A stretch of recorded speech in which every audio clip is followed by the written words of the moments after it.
Me voilà parti de ce coin un peu mystérieux, magique, comme vous l'avez vu, pour contourner, pour rejoindre le pont qui va me faire traverser le lac, ou la rivière, et accéder directement au château d'Orlik, dont je vais vous montrer l'extérieur.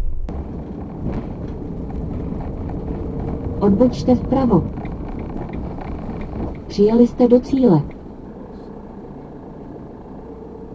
Me voilà arrivé sur le parking cette fois gratuit du château d'Orlik que je vais vous faire découvrir. Mais avant, vu que j'ai pris un peu de retard, il est bientôt 1h. J'ai pris du retard parce que j'ai eu une longue discussion avec la personne du coin que j'ai rencontré tout à l'heure lorsque j'ai tourné près du lac. Donc je vais me manger avant ceci. Voilà mon repas, ce sera ma petite boîte de sushi achetée hier à Lidl. Pratique et rapide et plutôt bon. Et bien me voilà devant la face sud du château d'Orlik bien éclairé. Le château d'Orlik qui est fermé hors saison. À l'intérieur vous avez des collections comme dans tous ces châteaux. Donc c'est peut-être celui-là que vous pouvez choisir. Il y a un très bel environnement avec le lac tout autour. Il y a un dernier mot encore pour dire aussi que ce château date sous cette forme-là de la fin du XVIe siècle. C'est un château à l'origine du Moyen-Âge qui a été détruit puis reconstruit à la fin du XVIe siècle en 1575 je crois. On voit d'ici les caravanes que j'ai filmées, juste derrière lesquelles j'ai passé la nuit. Même fermé, on peut quand même faire le tour du château, ce que je ne vais pas me priver de faire maintenant.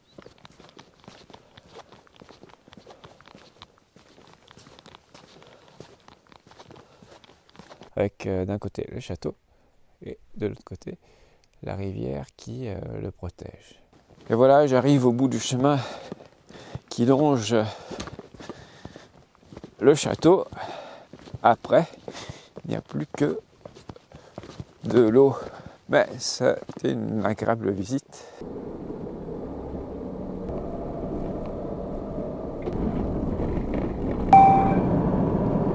Pour conclure notre visite des principaux châteaux de Bohême du Sud, il y en a bien d'autres, notamment celui de Český Krumlov, mais là c'est vraiment toute la ville qui est à visiter.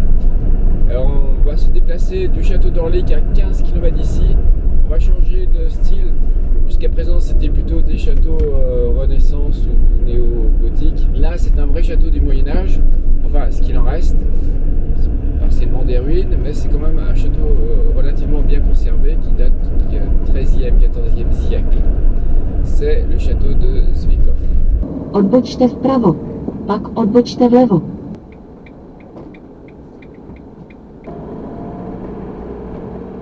Bon, voilà l'entrée du château Zvíkov, entouré de chaque côté d'eau, de ce côté et aussi de ce côté. Et voici la tour, on va pas jusqu'au sommet, mais en tout cas, on va profiter du point de vue sur la rivière.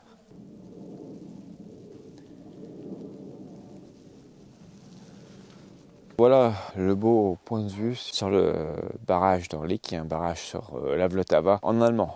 La Moldau, dont je vous ai déjà parlé plusieurs fois, cette rivière qui part du massif de la Šumava et qui passe par Prague avant de se jeter dans l'Elbe.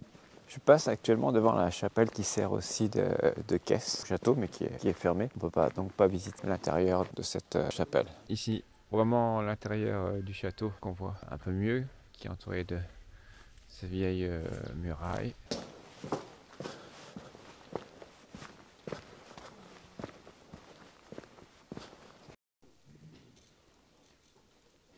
C'est le moment de repartir. Le soleil va bientôt se coucher. C'est l'hiver. Je suis quand même surpris de voir autant de monde. J'espère être un peu plus tranquille. Mais je crois que je ne suis pas le seul à avoir eu la bonne idée d'aller visiter les châteaux par ce beau week-end ensoleillé. C'est assez rare, comme je l'ai déjà souligné, en République tchèque.